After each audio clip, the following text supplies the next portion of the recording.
اگر کوئی انسان اپنے وقت کے امام کی معرفت کے بغیر مرتا ہے تو وہ جہالت کی موت مرتا ہے، ضلالت کی موت مرتا ہے، گمراہی کی موت مرتا ہے۔ یعنی ائمہ کے جو حقوق بیان ہوئے ہیں ان میں سے پہلا اور بنیادی حق یہ ہے کہ اس امام کی معرفت حاصل کرے۔ بلکہ ایک روایت یوں بھی بیان ہوئی ہے، امام جعفر صادق علیہ السلام فرماتے ہیں کہ انسان کا کوئی بھی عمل قبول نہیں ہوگا الا بمعرفتنا، کسی بھی انسان کا عمل قبول نہیں ہوگا جب تک اہل بیت کی معرفت حاصل نہ ہو۔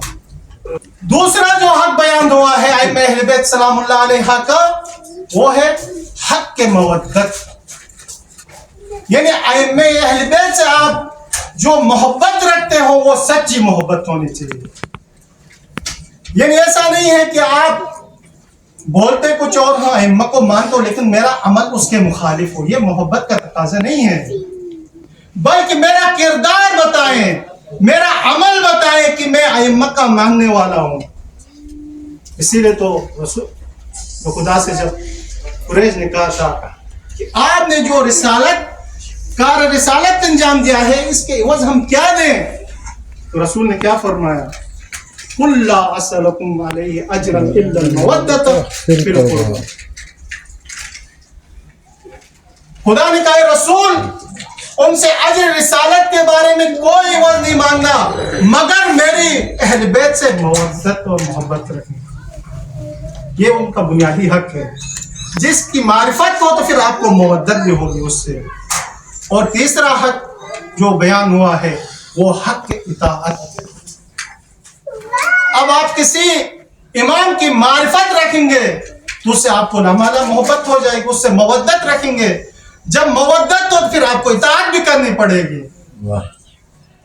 اسی لیے خداوند متعال نے قرآن کریم کے اندر بیان فرمایا یا ایھا الذین آمنوا اطیعوا اللہ واطیعوا الرسول واولی الامر منکم۔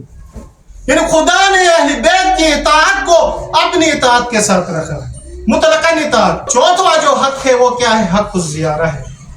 اگر انسان مستطیع ہے تو اپنی زندگی میں اپنے ائمہ کی زیارت سے مشرف ہونا چاہیے۔ اگر انسان بس استطاعت ہے تو اس کے لیے ضروری ہے کہ وہ اپنے جس امام کی وہ اطاعت کر رہا ہے، جس کی وہ معرفت رکھتا ہے، اس کی زیارت کرنا اس کے اوپر ضروری ہے۔ اسی لیے امام جعفر صادق علیہ السلام کیا فرماتے ہیں؟ من الاعمال من احب الاعمال الى اللہ عز وجل، خداوند متعال کے نزدیک محبوب ترین اعمال میں سے جو خدا کے نزدیک سب سے محبوب ہے، ان اعمال میں سے ایک عمل زیارت ابا عبداللہ الحسین ہے۔ یعنی خداوند متعال کے نزدیک جو محبوب ترین عمل ہے ان میں سے ایک کیا ہے؟ زیارت ابا عبداللہ الحسین۔ دوسری روایت میں کیا فرماتے امام جعفر صادق علیہ السلام؟ ان زیارت الحسین علیہ السلام افضل ما یکون من الاعمال۔ فرماتے ہیں یہ روئے زمین میں جتنے بھی اعمال انجام دیتے ہیں، جتنے بھی عبادات ہو رہی ہیں، ان اعمال اور ان عبادات میں سب سے افضل ترین عبادت حضرت امام حسین کی زیارت ہے۔ یعنی خداوند متعال نے آپ کو یہ مقام عطا کیا، یہ مرتبہ عطا کیا ہے کہ خداوند امام جعفر صادق علیہ فرماتے ہیں کہ اس روئے زمین پر جو اعمال اور عبادات انجام دیے جاتے ہیں ان میں سب سے افضل ترین عبادت کیا ہے؟ امام حسین کی زیارت۔ امام حسین فرماتے ہیں یا ابتا مالی منظارنا، جو ہماری زیارت کرتے ہیں ان کے لیے اجر کیا ہے، ثواب کیا ہے، ان کی منزلت کیا ہے، ان کا مقام کیا ہے؟ تو رسول خدا کیا فرماتے ہیں؟ یا بنی من زارنی فی حیاتی او بعد موتی۔ رسول خدا فرماتے ہیں اے میرے بیٹے امام حسین جو میری زیارت کرے گا، مجھ رسول کی زیارت کرے گا میری زندگی میں، او بعد موتی، یا میری موت کے بعد، او زار اباک، یا آپ کے بابا امیر المومنین کی کوئی زیارت کریں، فی حیاتہا او بعد موتہا، ان کی زندگی میں یا ان کے موت کے بعد، او ومن زار اخاک، یا کوئی آپ کے بھائی حیا او بعد میت، ان کی زندگی میں یا ان کی موت کے بعد. ومن زار، یا کوئی انسان آپ کی زیارت کرتا ہے ان کی زندگی میں یا آپ کی شہادت کے بعد. کیا فرماتے ہیں رسول خدا؟ کان حقا علی، مجھ رسول پر حق ہے، مجھ رسول پر اس مومن کا حق ہے، میرے اوپر ضروری ہے، لازمی ہے. کان حقا علی ان ازورہ یوم القیامہ. لیکن رسول خدا کیا فرماتے ہیں؟ کان حقا علی ان ازورہ یوم القیامہ واخلصہ من الذنوب. صرف زیارت نہیں کرے گا، زیارت کے بعد اس زائر کے گناہ کو تخلیص کر دے گا، اس کو پاک کر دے گا. وَأُدْخِلُهُ الْجَنَّةِ، اس کے بعد اس کو کیا کرے گا؟ جنت میں داخل کرے گا. دوسری روایت میں اس طرح ہے، روایت قریب ہے، اس طرح روایت آئی ہے کہ اگر کوئی انسان رسول خدا کی زیارت کرے، امیر المومنین کی زیارت کریں، امام حسن و حسین کی زیارت کریں، چاہے ان کی حیات میں زیارت کریں یا ان کی شہادت کے بعد، تو رسول خدا کیا فرماتے ہیں؟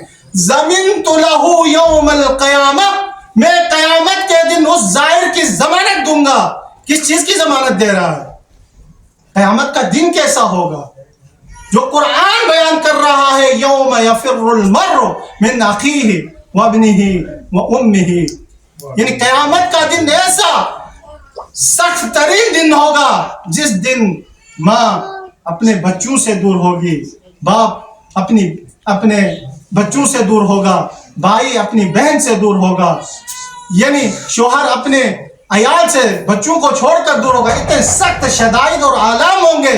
رسول خدا فرماتے ہیں اس حالت میں میں اس زائر کی ضمانت دوں گا اور اس کے گناہ کو معاف کر کے اس کو جنت میں داخل کروں. روایت کرتا ہے راوی، میں امام کی خدمت میں حاضر ہوا، امام نماز میں مشغول تھے، میں انتظار کرتا رہا. دیکھیں نماز سب سے افضل ترین عبادت اور نماز کا سب سے افضل ترین رکن سجدہ ہے. امام سجدے میں ہیں اور ظاہر اب عبداللہ حسین کے لیے دعا کریں. امام فرماتے پروردگارا ان کے ان رخساروں پر رحم فرما جو میرے جد حسین کی ذریعے سے جا کر مسجد ہیں. وَرْحَمْ تِلْكَ الْعَائُنُ الَّتِي جَرَتْ دُمُوعُهَا رَحْمَةً لَنَا، پروردگارا ان آنکھوں پر رحم فرما جو ہماری محبت کی وجہ سے ان آنکھوں سے آنسو جاری ہوتے ہیں. امام علیہ السلام فرماتے پروردگارا ان آنکھوں پر رحم فرما جو ہماری محبت کی وجہ سے آنسو جاری ہوتے ہیں. راوی بیان کرتا ہے جب امام یہ مناجات کرتے کرتے سجدے سے جب امام نے سر اٹھایا تو راوی نے فرمایا یا ابن رسول اللہ، اتنی بڑی عظمت زیارت امام حسین کی، اتنا بڑا مقام، اتنا بڑا عجب. امام فرماتے ہیں میں نے جو ابھی مناجات کی ہے اس سے کئی زیادہ عرش مولا پر اس ظاہر کے حق میں مناجات کی جاتی، اس کے لیے دعا کی. امام فرماتے ہیں میرے صحابی آپ زیارت امام حسین کی منزلت کو کم مت سمجھو، کیوں کل بروز محشر جب ظاہر امام حسین کو لایا جائے گا تو اس کی عظمت جو یہ ہوگی، اس کا مقام یہ ہوگا. فمن ترکہ رعا من الحسرہ، جو بھی دیکھے گا جس نے امام حسین کی زیارت کو ترک کیا ہے وہ حسرت سے دیکھے گا ایک کاش میں بھی ظاہر امام حسین بن جاتا. امام فرماتے ہیں اے صحابی سن لے، اما تحب ان ير الله شخصك وسوادك في من يدعو له رسول الله وعلي المرتضى وفاطمة الزهراء والائمة علیہ السلام. فرماتے ہیں کیا تو یہ پسند نہیں کرتا کہ ظاہر امام حسین کا مقام یہ ہو کہ جب یہ ظاہر اپنے گھر سے زیارت کی نیت سے نکلتا ہے، جب وہ قدم باہر رکھتا ہے تو مدینہ منورہ سے رسول خدا اس ظاہر کے لیے دعا کرتے ہیں. صرف وہ رسول جو لولاک لما خلقت الافلاق کا مصداق ہے، کائنات خلق ہوئی ہے ان ہستیوں کے خاطر. وہ رسول اس ظاہر کے لیے دعا کرتا ہے. صرف رسول خدا نہیں کرتے بلکہ کیا فرماتے ہیں, وہ علی المرتضی نجف سے امیر المومنین اس ظاہر کے لیے دعا کرتے ہیں. صرف امیر المومنین پہ اکتفا نہیں ہے بلکہ وہ فاطمہ الزہرا سلام اللہ علیہا, بلکہ جنت البقیع سے جناب زہرا سلام اللہ علیہا اس ظاہر کے لیے دعا کرتی ہے. والائمۃ علیہم السلام, تمام ائمہ اس ظاہر کے لیے دعا کرتے ہیں. یعنی مدینہ منورہ سے نجف سے کربلا, سامرہ, غریب طوس, تمام معصومین کی دعاؤں کا مرکز و محور بن جاتا ہے یہ ظاہر. آگے کیا فرماتے ہیں, کیا تو یہ پسند نہیں کرتا کہ زیارت کے صدقے میں تمہارا مقام یہ ہو, تمہاری منزلت یہ ہو کہ بروز محشر خود فرشتے تمہاری مسافے کے لیے قطار میں کھڑے ہو؟